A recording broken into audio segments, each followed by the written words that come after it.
வணக்கம் நண்பர்களே. இன்னைக்கு நாம பார்க்க போற விஷயம் உங்க வாழ்க்கையையே ஒரு புயல் மாதிரி மாத்தப் போற ஒரு உன்னதமான கலை. உலகத்திலே எத்தனையோ அறிவாளிகள், சிந்தனையாளர்கள் வந்து போயிருக்கலாம். ஆனால் ஒரு சாதாரணமான சிறுவனை பிடித்து அவனுக்கு பயிற்சி கொடுத்து ஒரு மாபெரும் சாம்ராஜ்யத்தையே கட்டி இழுப்ப வச்ச ஒரு மனுஷர் இருக்கார்னா அவர்தான் சாணக்கியர். அந்த சாணக்கியர் சொல்லிக் கொடுத்த ராஜதந்திரங்கள் வெறும் அரசியலுக்கு மட்டும் கிடையாது. நாம மத்தவங்க கிட்ட எப்படி பேசி நம்ம காரியத்தை சாதிக்கணும் அப்படிங்கிறதுக்கும் அது ரொம்பவே பொருந்தும். ஒரு நிமிஷம் யோசிச்சு பாருங்க. ஏன் சில பேர் பேச ஆரம்பிச்சா மட்டும் எல்லாரும் அப்படியே சொக்கி போய் கேட்கிறாங்க? அவங்க சொல்றதில்ல அப்படி என்ன ஒரு காந்த சக்தி இருக்கு. ஆனால் அதே சமயம் சில பேர் எவ்வளவுதான் உருக்கமா பேசினாலும், அறிவுபூர்வமா பேசினாலும் ஏன் யாருமே கண்டுக்க மாட்டேங்கிறாங்க? இதுக்கெல்லாம் காரணம் அந்த பேச்சில இருக்கிற தந்திரம்தான். சாணக்கியர் சொல்லிக் கொடுத்த அந்த 7 ரகசியங்களை இன்னைக்கு நாம ரொம்ப ஆழமா, அக்குவேரா ஆணிவேரா பிரிச்சு பார்க்க போறோம். இது உங்க வாழ்க்கையில நீங்க ஒரு மேடையில பேசினாலும் சரி, உங்க மேலதிகாரி கிட்ட பேசினாலும் சரி, இல்ல உங்க வாழ்க்கை துணை கிட்ட பேசினாலும் சரி, அத்தனை இடத்திலையும் ஒரு மேஜிக் மாதிரி வேலை செய்யும்.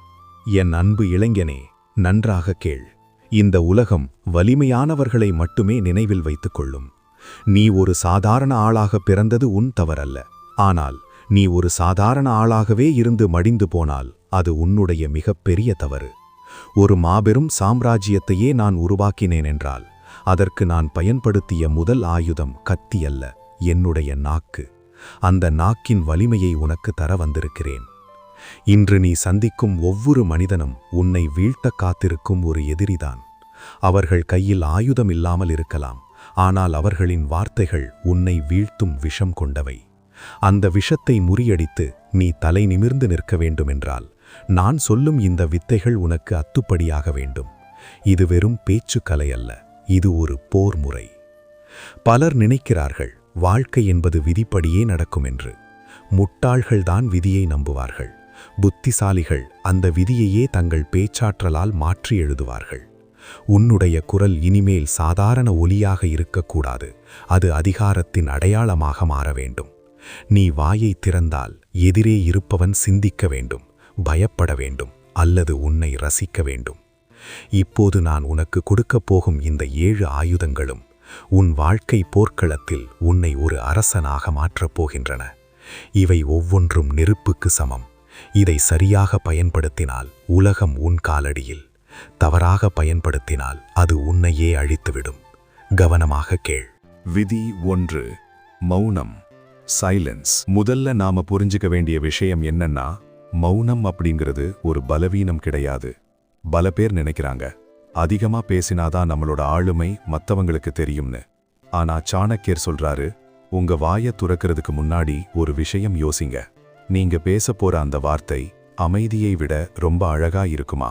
அப்படி இல்லைன்னா பேசாம இருக்கிறது தான் புத்திசாலித்தனம். அமைதியா இருக்கிறது மூலமா நீங்க 2 விஷயத்தை சாதிக்கலாம். 1, மத்தவங்க என்ன நினைக்கிறாங்க அப்படிங்கிறதை நீங்க ஆழமா கவனிக்க முடியும். 2வது, உங்களை பற்றி ஒரு மர்மமான பிம்பத்தை மத்தவங்க மனசுல உருவாக்க முடியும்.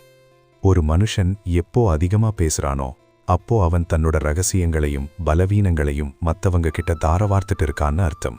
அதனால்தான் சாணக்கியர் சொல்றார், ஒரு ராஜதந்திரி எப்போவுமேதான் ஒரு சிறந்த கவனிப்பாளரா இருக்கணும்னு. முட்டாள்கள்தான் தங்கள் இருப்பை காட்டிக்கொள்ள கத்திக்கொண்டே இருப்பார்கள். ஆனால் ஒரு சிங்கம் வேட்டையாடும்போது கத்துவதில்லை, அது அமைதியாகத்தான் இருக்கும். அந்த அமைதிதான் அதன் பலம். நீ அதிகமாக பேச பேச உன் எதிரிக்கு உன்னை எடை போடுவது சுலபமாகிவிடும். உன் அறிவின் ஆழம் அவனுக்கு தெரிந்துவிடும். ஆனால் நீ மௌனமாக இருக்கும்போது நீ என்ன நினைக்கிறாய் என்று தெரியாமல் எதிரி குழம்பி போவான். அந்த குழப்பமே உனக்கு முதல் வெற்றி. மௌனம் என்பது சும்மா இருப்பதல்ல, அது ஒரு தவம். நீ பேசாத அந்த நேரத்தில் உன் கண்கள் எதிராளியை ஸ்கேன் செய்ய வேண்டும். அவன் என்ன சொல்கிறான், அவன் உடல் மொழி என்ன சொல்கிறது என்பதை கவனி. தகவல்தான் இன்றைய உலகின் மிகப்பெரிய சொத்து. நீ வாயை மூடிக்கொண்டு காதுகளை துறந்தால் எதிராளி தன்னையும் அறியாமல் தன் ரகசியங்களை உன்னிடம் கொட்டிவிடுவான். உன்னை பற்றி யாருக்கும் முழுமையாக தெரியக்கூடாது. ஒரு திறந்த புத்தகமாக வாழ்வது ஆபத்தானது. மர்மமாக இரு. மக்கள் எதை பார்த்து பயப்படுவார்கள் தெரியுமா? இருட்டை பார்த்துதான் பயப்படுவார்கள். ஏனென்றால் அங்கே என்ன இருக்கிறது என்று அவர்களுக்கு தெரியாது. உன் மௌனம் அந்த இருட்டை போன்றது. அது எதிராளியின் மனதில் ஒருவித நடுக்கத்தை உண்டாக்க வேண்டும். கடைசியாக சொல்கிறேன், எப்போது பேச வேண்டும் என்று தெரிந்தவனை விட எப்போது பேசக்கூடாது என்று தெரிந்தவனே சிறந்த தலைவன். தேவையற்ற வார்த்தைகள் உன் சக்தியை வீணடிக்கும். உன் ஆற்றலை சேமித்து வை. சரியான நேரம் வரும்போது உன் ஒரே ஒரு வார்த்தை இடியைப் போல இறங்க வேண்டும். அதுவரை காத்திரு, கவனி, மௌனம் கா. விதி 2. வார்த்தையின் நிதானம். அடுத்ததா வார்த்தைகளோட நிதானம். சில பேர் படபடன்னு பேசுவாங்க. அப்படி பேசும்போது அவங்க என்ன சொல்ல வராங்கன்னே புரியாது. அது மட்டும் இல்லாம அவங்க பேசுற வார்த்தைகள்ல ஒரு தெளிவு இருக்காது. சாணக்கியர் என்ன சொல்றார் தெரியுமா? வில்லிலிருந்து கிளம்பின அம்பும் வாயிலிருந்து வந்த வார்த்தையும் என்னைக்குமே திரும்ப வராது. நீங்க கோபத்துல இருக்கும்போது இல்லனா ரொம்ப சந்தோஷமா இருக்கும்போது ஒரு வார்த்தை கூட பேசிராதீங்க. ஏன்னா அந்த நேரத்துல உங்க அறிவு வேலை செய்யாது, உங்க உணர்ச்சிகள் தான் வேலை செய்யும். நிதானமா பேசுறவங்களுக்கு தான் ஒரு சபையில மரியாதை கிடைக்கும். நீங்க ஒரு வார்த்தை சொன்னா கூட அது ஆணித்தரமா மத்தவங்க மனசுல பதியணும். அந்த நிதானம் தான் உங்க அதிகாரத்தை காட்டும். உணர்ச்சிகள் ஒரு போதைப் பொருள் போன்றது. கோபத்திலோ மகிழ்ச்சியிலோ இருக்கும்போது நீயாக இருக்க மாட்டாய். அந்த நேரத்துல நீ எடுக்கும் முடிவுகளும் பேசும் வார்த்தைகளும் உன் வாழ்க்கையையே அழித்துவிடும். கோபத்தில் கத்துபவன் தன் பலவீனத்தை வெளிச்சம் போட்டு காட்டுகிறான். ஆனால் கோபத்தை உள்ளே வைத்துக்கொண்டு முகத்தில் புன்னகையோட நிதானமாக பேசுபவனை பார்த்துதான் உலகம் அஞ்சும். வார்த்தைகள் நெருப்பை போன்றவை. குளிர்காயவும் பயன்படுத்தலாம், ஊரை எரிக்கவும் பயன்படுத்தலாம். உன் நாக்கு என்னும் தீப்பந்தத்தை நீ எப்படி கையாளுகிறாய் என்பதில்தான் உன் புத்திசாலித்தனம் இருக்கிறது. படபடவென பேசுவது பதற்றத்தின் அடையாளம். ஒரு அரசன் பதற்றப்பட்டால் அந்த நாடே வீழ்ந்துவிடும். உன் ஒவ்வொரு வார்த்தையும் தங்க காசு போல இருக்க வேண்டும். அதை வீசி எறியாதே, அளந்து செலவிடு. நினைவில் கொள், காயப்படுத்திய உடம்பு ஆறிவிடும், ஆனால் சுடுசொல் சுட்ட வடு என்றும் மாறாது. ஒரு முறை நீ தவறான வார்த்தையை விட்டுவிட்டால் 1000 மன்னிப்பு கேட்டாலும் அந்த வடு மறையாது. உன் உறவுகளோ உன் பதவியோ உன் மரியாதையோ அனைத்தும் ஒரே ஒரு தவறான வார்த்தையில் சிதறிவிடும் அபாயம் இருக்கிறது. அந்த அபாயத்தை உணர்ந்து பேசு. சபையில் பேசும்போது உன் குரலில் வேகம் வேண்டாம், விவேகம் இருக்கட்டும்.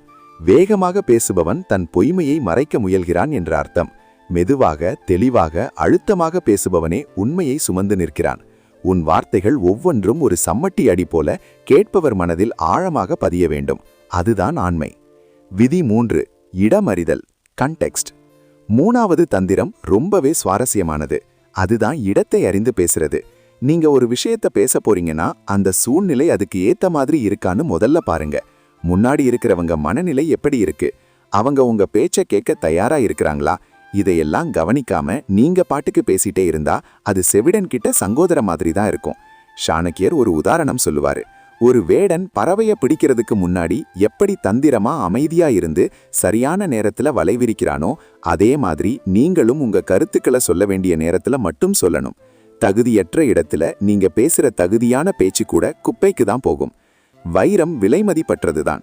ஆனால் அதை மீன் சந்தையில் கொண்டு போய் விற்றால் அது வெறும் கண்ணாடி துண்டு என்றுதான் நினைப்பார்கள். உன் அறிவும் அப்படிதான். கேட்க தயாராக இல்லாத முட்டாள்களிடம் நீ தத்துவம் பேசுவது எருமை மாட்டின் மீது மழை பெய்வதற்கு சமம். உன் நேரத்தையும் உன் அறிவையும் தகுதியற்றவர்களிடம் வீணாக்காதே. உன் வார்த்தைக்கு எங்கே மரியாதை இல்லையோ அங்கே உன் மௌனமே மிகப்பெரிய ஆயுதம். சூழலை புரிந்து கொள்ளாதவன் எவனும் தலைவனாக முடியாது. ஒரு இறுதிச் சடங்கில் போய் நகைச்சுவை பேசுவதும் ஒரு திருமண வீட்டில் போய் சோகத்தை பேசுவதும் முட்டாள்தனம். எதிரே இருப்பவன் கோபமாக இருக்கிறானா, சோகமாக இருக்கிறானா, இல்லை மகிழ்ச்சியாக இருக்கிறானா, இதை உன் கண்கள் கணிக்க வேண்டும். அவன் மனநிலைக்கு ஏற்ப உன் பேச்சை மாற்றும் வித்தை உனக்கு தெரிந்திருக்க வேண்டும். தண்ணீர் எப்படி தான் இருக்கும் பாத்திரத்திற்கேற்ப வடிவத்தை மாற்றிக்கொள்கிறதோ அப்படியே நீயும் இடத்திற்கு தகுந்தாற்போல் உன் பேச்சை மாற்றிக்கொள்ள வேண்டும். இது சந்தர்ப்பவாதம் அல்ல, இதுதான் ராஜதந்திரம். அரசனின் அவையில் ஒருவிதமாகவும் நண்பர்கள் மத்தியில் ஒருவிதமாகவும் பேச தெரிய வேண்டும். ஒரே மாதிரி எல்லாரிடமும் பேசுபவன் விரைவில் தனிமைப்படுத்தப்படுவான். சரியான நேரம் வரும் வரை காத்திரு. விதைத்தவுடனே மரம் வளர்ந்து விடாது. நீ சொல்ல நினைக்கும் கருத்தை எதிராளி எப்போது ஏற்றுக்கொள்வான் என்று கணித்து அந்த சரியான நொடியில் அதை சொல். அதுதான் குறித்தவராத அம்பு. தவறான நேரத்தில் சொல்லப்படும் நல்ல விஷயம் கூட விஷமாகிவிடும். நேரமும் காலமும் உன் கட்டுப்பாட்டில் இருக்கட்டும். விதி 4. புகழ்ச்சி. நம்ம எல்லாருக்குமே நம்மள புகழ்ந்தா ரொம்ப பிடிக்கும். ஆனா சாணக்கியர் என்ன சொல்றார்னா, ஒருத்தரை தேவையில்லாம புகழ்றது அவங்கள முட்டாளாக்குறதுக்கு சமம். அதே மாதிரி யாராவது உங்களை அதிகமா புகழ்றாங்கன்னா அவங்க கிட்ட ரொம்ப ஜாக்கிரதையா இருக்கணும். ஏன்னா அந்த புகழ்ச்சிக்கு பின்னாடி ஒரு பெரிய சுயநலம் இருக்கும். நீங்க மத்தவங்ககிட்ட பேசும்போது அவங்களோட உண்மையான திறமைய பாராட்டுங்க. அதுல ஒரு நேர்மை இருக்கணும். பொய் சொல்லி ஒருத்தரை கவரணும்னு நினைச்சீங்கன்னா அந்த உறவு நீடிக்காது. உண்மையான பாராட்டு ஒரு மனுஷனை உங்க பக்கம் இழுக்கும். ஆனா பொய்யான புகழ்ச்சி உங்களை ஒரு பலவீனமான ஆளா காட்டிடும். புகழ்ச்சி ஒரு இனிமையான விஷம். அது உள்ளே இறங்கும்போது இனிக்கும், ஆனால் மெல்ல மெல்ல உன்னை அழித்துவிடும். ஜாக்கிரதை. உன் முகத்திற்கு நேராக உன்னை அளவுக்கு அதிகமாக புகழ்பவன் உன் முதுகில் குத்த தயாராக இருக்கிறான் என்று அர்த்தம். விமர்சனம் செய்பவனை நம்பு, ஆனால் விபரீதமாக புகழ்பவனை நம்பாதே. அவனது புகழ்ச்சிக்கு கீழே ஒரு கன்னி வெடி புதைந்திருக்கும். நீயும் மற்றவர்களை புகழும்போது கவனமாக இரு. பொய்யான புகழ்ச்சி என்பது ஒரு பிச்சைக்காரனின் செயல். உன் காரியத்தை சாதிக்க நீ அடுத்தவன் காலில் விழுந்து புகழ தேவையில்லை. திறமையை மதிக்கும் நேர்மை உன்னிடம் இருந்தால் அதுவே உனக்கு ஒரு கம்பீரத்தை கொடுக்கும். உண்மையான பாராட்டு மட்டுமே எதிராளியின் இதயத்தை தொடும். பொய்யான புகழ்ச்சி அவனது ஈகோவை மட்டுமே தொடும். தலை வணங்கி புகழ்ந்துதான் ஒரு உறவை தக்க வைக்க வேண்டும் என்றால் அந்த உறவு உனக்கு தேவையே இல்லை. சுயமரியாதையை விட்டு கொடுத்து கிடைக்கும் எதுவும் நிரந்தரமல்ல. நீ பாராட்டும் விதம் எப்படி இருக்க வேண்டும் என்றால் அது அந்த நபரை ஊக்கப்படுத்த வேண்டும். உன்னை தாழ்த்திக் கொள்வதாக இருக்கக்கூடாது. சமநிலையில் நின்று பாராட்டுவதே ஆண்மை. புகழ்ச்சி எனும் போதையில் நீ மயங்கிவிட்டால் உன் வளர்ச்சியை நீயே தடுத்து விடுகிறாய் என்று அர்த்தம். நீதான் சிறந்தவன் என்று உலகம் சொல்லும்போது, இல்லை, நான் இன்னும் கற்றுக்கொள்ள வேண்டியது நிறைய இருக்கிறது என்று சொல்லும் பக்குவம் உனக்கு வேண்டும். அந்த பக்குவமே உன்னை அடுத்த கட்டத்திற்கு அழைத்துச் செல்லும். புகழ்ச்சியை தலையில் ஏற்றாதே, அதை காலில் போட்டு மிதித்துவிட்டு முன்னேறு. விதி 5. கேள்வி கேட்கும் கலை. 5வது தந்திரம் கேள்வி கேட்கும் கலை. இது ஒரு மிகப்பெரிய ஆயுதம். ஒரு விவாதத்துல நீங்க தான் ஜெயிக்கணும்னு ஆசைப்படுறீங்களா? அப்போ நீங்க பதில் சொல்லிக்கிட்டே இருக்காதீங்க. அதுக்கு பதிலா சரியான கேள்விகளை கேளுங்க. நீங்க கேள்வி கேட்கும்போது முன்னாடி இருக்கிறவங்க யோசிக்க ஆரம்பிப்பாங்க. அவங்க பதில் சொல்ல தடுமாறும்போது அந்த இடத்துல நீங்க ஒரு ஆதிக்கத்தை செலுத்த முடியும். ஒரு மனுஷனோட புத்தியை அவன் கேட்கிற கேள்விகளை வச்சுதான் கண்டுபிடிக்க முடியும்னு சாணக்கியர் சொல்றார். அதனால நீங்க ஒரு கூட்டத்துல இருக்கும்போது மத்தவங்களை சிந்திக்க வைக்கிற மாதிரி ஆழமான கேள்விகளை கேளுங்க. அது உங்களை ஒரு தலைவனா அடையாளம் காட்டும். உரையாடலில் யார் அதிகாரம் செலுத்துவது தெரியுமா? பதில் சொல்பவன் அல்ல, கேள்வி கேட்பவன். நீ பதில் சொல்லிக்கொண்டே இருந்தால் நீ ஒரு குற்றவாளி கூண்டில் இருப்பது போலாகி வரும். ஆனால் நீ கேள்வி கேட்க ஆரம்பித்தால் நீ நீதிபதியாக மாறிவிடுவாய். எதிராளியை சிந்திக்க வைக்கும், திணற வைக்கும் கேள்விகளே உன் மிகப்பெரிய ஆயுதம். ஏன், எப்படி, அதனால் என்ன? இந்த வார்த்தைகள் சாதாரணமானவை அல்ல. இவை எதிராளியின் வாதத்தை உடைக்கும் சம்மட்டிகள். ஒருவன் பொய் சொல்கிறான் என்று தெரிந்தால் அவனிடம் வாதிடாதே, கேள்விகளால் துளைத்திடு. அவனது பொய் அவனது பதில்களிலேயே சிக்கிக்கொள்ளும். புத்திசாலி என்பவன் சரியான பதிலை சொல்பவன் அல்ல, சரியான கேள்வியை கேட்பவன். உன் கேள்விகள் மேலோட்டமாக இருக்கக்கூடாது. அது ஆழமானதாக, அறிவார்ந்ததாக இருக்க வேண்டும். நீ கேட்கும் ஒரு கேள்வி அந்த சபையையே திரும்பி பார்க்க வைக்க வேண்டும். இவன் சாதாரண ஆள் இல்லை என்ற எண்ணத்தை உன் கேள்வி விதைக்க வேண்டும். முட்டாளான கேள்விகள் உன்னை கோமாளியாக்கும், கூர்மையான கேள்விகள் உன்னை தலைவனாக்கும். ஒரு விவாதத்தில் நீ தோற்கும் நிலை வந்தால் உடனே பதிலை நிறுத்திவிட்டு எதிராளியிடம் ஒரு கேள்வியை கேள். அந்த நொடியில் விவாதத்தின் போக்கை நீ மாற்றிவிடலாம். பந்தை எப்போதும் எதிராளியின் கோட்டில் வைத்திரு. அவனை யோசிக்க விடு, அவனை பேசவிடு. அவன் தடுமாறும்போது நீ ஜெயித்துவிடு. விதி 6. உடல் மொழி, பாடி லாங்குவேஜ். 6வது விஷயம் உடல் மொழி. வார்த்தைகள் மட்டும் பேசுறது கிடையாது, உங்க உடம்பும் தான் பேசுது. நீங்க பேசும்போது நேரா கண்ணை பார்த்து பேசுங்க. குனிஞ்சிட்டோ இல்ல வேற எங்கேயோ பார்த்துட்டு பேசினா நீங்க பொய் சொல்றீங்க இல்லனா பயப்படுறீங்கன்னு அர்த்தம். உங்க கைகள், உங்க அமர்ந்திருக்கிற விதம் எல்லாமே ஒரு தன்னம்பிக்கையை காட்டணும். சாணக்கியர் சொல்லி கொடுத்தது என்னன்னா, ஒரு சிங்கத்தோட பார்வை எப்படி தீர்க்கமாய் இருக்குமோ அது மாதிரி உங்க பார்வையும் பேச்சும் இருக்கணும். அப்போதான் நீங்க சொல்ற விஷயத்துல ஒரு உண்மை இருக்குன்னு மத்தவங்க நம்புவாங்க. கவனமாக கேள். உன் நாக்கு பொய் சொல்லலாம், ஆனால் உன் கண்கள் ஒருபோதும் பொய் சொல்லாது. நீ பேசும்போது எதிராளியின் கண்களை நேராக பார்த்து பேசு. உன் பார்வை ஊடுருவி செல்ல வேண்டும். நீ கண்களை விளக்கினால் உன் பயத்தை நீயே ஒப்புக்கொள்கிறாய் என்ற அர்த்தம். ஒரு அரசன் எப்போதும் தலை குனிவதில்லை, நீயும் குனியாதே. உன் உடல் மொழி ஒரு கோட்டையைப் போல இருக்க வேண்டும். உடைக்க முடியாத, அசைக்க முடியாத தன்னம்பிக்கை உன் ஒவ்வொரு அசைவிலும் தெரிய வேண்டும். அமரும்போது நிமிர்ந்து அமர். தோள்களை குறுக்கிக் கொண்டு அமர்வது தோல்வியின் அடையாளம். நீ நடக்கும் நடை அந்த அறையில் ஒரு அதிர்வலைகளை உண்டாக்க வேண்டும். நான் வந்திருக்கிறேன் என்று உன் இருப்பு சொல்லாமல் சொல்ல வேண்டும். கைகளை ஆட்டி பேசுவது தவறில்லை, ஆனால் அது ஒரு கட்டுப்பாட்டுடன் இருக்க வேண்டும். பதற்றத்தில் நகத்தை கடிப்பது, காலை ஆட்டுவது, கைகளை பிசைவது, இவை அனைத்தும் பலவீனத்தின் அறிகுறிகள். எதிராளி இதை கவனித்தால் உன்னை எளிதாக வீழ்த்தி விடுவான். அமைதியான ஆனால் உறுதியான உடல் மொழியே எதிராளியை மிரள வைக்கும். சிங்கத்தை பார், அது சும்மா உட்கார்ந்திருந்தாலே ஒரு ராஜகம்பீரம் இருக்கும். அதுதான் சாரிஸ்மா. வார்த்தைகள் இல்லாமலேயே உன்னை மதிக்க வைக்கும் கலை அது. கண்ணாடியின் முன் நின்று பார். உன் பிம்பம் உனக்கே நம்பிக்கையை தருகிறதா? இல்லை என்றால் அதை மாற்றிக்கொள். உன் உடலே உன் முதல் ஆயுதம், அதை துருப்பிடிக்க விடாதே. விதி 7. ரகசியம் காத்தல், சீக்ரசி. 7வது மற்றும் மிக முக்கியமான தந்திரம் ரகசியங்களை காத்தல். உங்க மனசுல இருக்கிற எல்லாத்தையும் எல்லாரிடையும் சொல்லிடாதீங்க. ஒரு சிறந்த ராஜதந்திரி எப்பவுமே தன்னோட அடுத்த கட்ட நகர்வு என்னங்கிறத ரகசியமா வச்சிருப்பார்.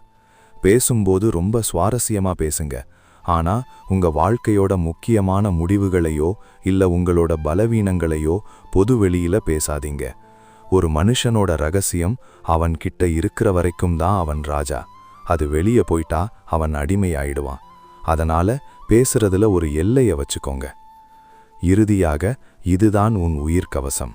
உன் ரகசியத்தை நீ காக்க முடியாவிட்டால் வேறு யாரால் காக்க முடியும்? உன் நண்பன் இன்று நண்பனாக இருக்கலாம், நாளை அவனே உன் எதிரியாக மாறலாம். அப்போது நீ அவனிடம் சொன்ன ரகசியங்களே உனக்கு எதிரான ஆயுதங்களாக மாறும். உன் அடுத்த திட்டம் என்ன என்பதை கடவுளுக்கு கூட சொல்லாதே, முடித்து விட்டு காட்டு. வெற்றி பெறும் வரை அமைதியாக இரு. உலகம் உன் வெற்றியை பார்க்க வேண்டுமே தவிர உன் திட்டங்களை பார்க்கக்கூடாது. நான் இதை செய்யப் போகிறேன் என்று தம்பட்டம் அடிப்பவன் பாதியிலேயே தோற்றுப்போவான். இடி முழக்கம் கேட்பதற்கு முன்பே மின்னல் தாக்கி இருக்க வேண்டும். உன் செயல் அப்படி இருக்க வேண்டும். உன் பலவீனங்களை ஒருபோதும் வெளிக்காட்டாதே. இந்த உலகம் இரக்கமற்றது. உன் பலவீனம் தெரிந்தால் சரியாக அந்த இடத்தில்தான் எதிரி தாக்குவான். நீ வலிமையானவன் என்ற பிம்பத்தை மட்டும் கட்டமை. உள்ளே 1000 கவலைகள் இருந்தாலும் வெளியே ஒரு மலையைப் போல உறுதியாக நில். ஒரு ராஜதந்திரியின் மனதில் இருப்பதை யாராலும் படிக்க முடியாது. நீயும் அப்படிதான் இருக்க வேண்டும். உன் வலதுகை செய்யும் தர்மம் உன் இடதுகைக்கு தெரியக்கூடாது என்பார்கள். அதேபோல உன் மனது போடும் திட்டங்கள் உன் நிழலுக்கு கூட தெரியக்கூடாது. ரகசியம் காப்பவனே ராஜ்யத்தை ஆழ்வான். இது சத்தியம். நண்பர்களே, இந்த 7 தந்திரங்களும் வெறும் தகவல் கிடையாது. இது உங்க வாழ்க்கையை செதுக்க போற ஒளிகள். இதை பயன்படுத்த ஆரம்பிச்சிங்கன்னா ஒரு சாதாரண ஆளாயிருந்த நீங்க ஒரு மிகப்பெரிய ஆளுமையா மாறுவீங்க. பேச்சுங்கிறது ஒரு தவம், ஒரு கலை. அதை சாணக்கியர் வழியில கத்துக்கிட்டா இந்த உலகமே உங்க பின்னாடி வரும். நீங்க இதுல இந்த தந்திரத்தை முதல்ல முயற்சி செய்ய போறீங்கன்னு சொல்லுங்க. வாழ்க்கையில ஜெயிக்கிறதுக்கு புத்திசாலித்தனம் மட்டும் போதாது, அதை வெளிப்படுத்துற அந்த பேச்சு திறமையும் வேணும். இந்த உரையாடல் இன்னும் நீளமா போகணும்னா நாம ஒவ்வொரு தந்திரத்தையும் ஒரு கதையோட பார்க்கலாம். இப்போ மௌனம்னு எடுத்துக்கிட்டா, சாணக்கியர் எப்படி தன்னோட மௌனத்தாலேயே பெரிய பெரிய எதிரிகளை பயப்பட வச்சார்னு ஒரு வரலாறு இருக்கு. ஒரு முறை ஒரு தூதுவன் சாணக்கியரை சந்திக்க வந்தான். அவன் வந்த நோக்கம் என்னன்னு சாணக்கியருக்கு தெரியும். ஆனா அவர் எதுவுமே பேசாம ஒரு விளக்கை மட்டும் அணைச்சிட்டு வேற ஒரு விளக்கை ஏத்தினார். அந்த ஒரு சின்ன செயல் அந்த தூதுவனை எவ்வளவு குழப்பத்தில் ஆழ்த்தியிருக்கும்னு யோசிச்சு பாருங்க. அந்த மௌனம் கொடுத்த அழுத்தம்தான் அந்த தூதுவனை உண்மையை பேச வச்சது. அதே மாதிரிதான் வார்த்தைகளோட நிதானம். ஒரு முறை சந்திரகுப்தர் ரொம்ப ஆவேசமா ஒரு முடிவை எடுத்தார். அப்போ சாணக்கியர் சொன்னார், சந்திரகுப்தா, அவசரம்ங்கிறது ஒரு அரசனோட பலவீனம். நீ பேசுற ஒவ்வொரு வார்த்தையும் உன் நாட்டு மக்களோட தலையெழுத்தை மாற்றும். அதனால நிதானமா பேசு அப்படின்னு சொன்னாரு. இந்த மாதிரி ஒவ்வொரு தந்திரத்துக்கும் பின்னாடி ஒரு பெரிய பாடம் இருக்கு.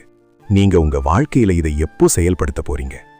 இப்படி ஒவ்வொரு தந்திரத்தையும் நாம வாழ்க்கையோட தொடர்பு படுத்தி பார்க்கும்போது அது நமக்குள்ள ஒரு பெரிய மாற்றத்தை உண்டாக்கும். நீங்க ஒரு நேர்காணலுக்கு போறீங்கன்னு வச்சுப்போம். அங்க உங்க தகுதியை விட நீங்க எப்படி பேசுறீங்க அப்படிங்கிறது தான் அவங்க கவனிப்பாங்க. அங்கே நீங்க சாணக்கியர் சொன்ன கேள்வி கேட்கும் கலையை பயன்படுத்தலாம். அந்த நிறுவனம் பத்தி ஒரு புத்திசாலித்தனமான கேள்வியை கேட்டா அவங்க உங்களை ஒரு சாதாரண விண்ணப்பதாரரா பார்க்காம ஒரு திறமையான ஆளா பார்ப்பாங்க. வாழ்க்கைங்கிறது ஒரு போர்க்களம். இங்கே ஆயுதங்களை விட அறிவும் அந்த அறிவை வெளிப்படுத்துற பேச்சும் தான் உங்களை காப்பாத்தும். சாணக்கியர் சொல்லிக் கொடுத்த இந்த வழிகள்ல நீங்க பயணிக்க ஆரம்பிச்சா வெற்றி உங்களை தேடி வரும். இந்த தகவல்கள் உங்களுக்கு பயனுள்ளதா இருந்திருக்கும்னு நம்புறேன். உங்களோட கருத்துக்களை கமெண்ட்ல சொல்லுங்க. மீண்டும் இதே மாதிரி ஒரு அற்புதமான விஷயத்தோட உங்களை சந்திக்கிறேன். இது போன்ற யூஸ்ஃபுல்லான வீடியோஸ்க்கு நம்ம பி பெட்டர் சேனலை சப்ஸ்கிரைப் பண்ணி வச்சுக்கோங்க. நன்றி. கேட்டதோடு நிறுத்தி விடாதே.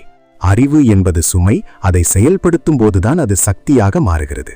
நான் சொன்ன இந்த 7 தந்திரங்களும் ஒரு வாளின் கூர்மை போன்றவை. இதை உன் உரையில் பூட்டி வைப்பதற்காக நான் தரவில்லை. உன் வாழ்க்கை போரில் சுழற்றுவதற்காக தந்திருக்கிறேன். இன்றே தொடங்கு. இப்போது நீ ஒரு சாதாரண மனிதன் அல்ல, சாணக்கியனின் சீடன். உன் பேச்சில் மாற்றம் தெரிய வேண்டும், உன் நடையில் வேகம் இருக்க வேண்டும், உன் பார்வையில் ஒரு தீ இருக்க வேண்டும்.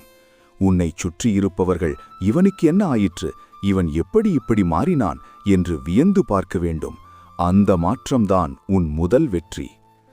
தோல்விகளைக் கண்டு பயந்து மூலையில் முடங்கிவிடாதே. நான் ஒரு சாதாரண சந்திரகுப்தனை பேரரசனாக மாற்றினேன் என்றால் உன்னால் ஏன் உன்னை ஒரு வெற்றியாளனாக மாற்ற முடியாது? முடியும்.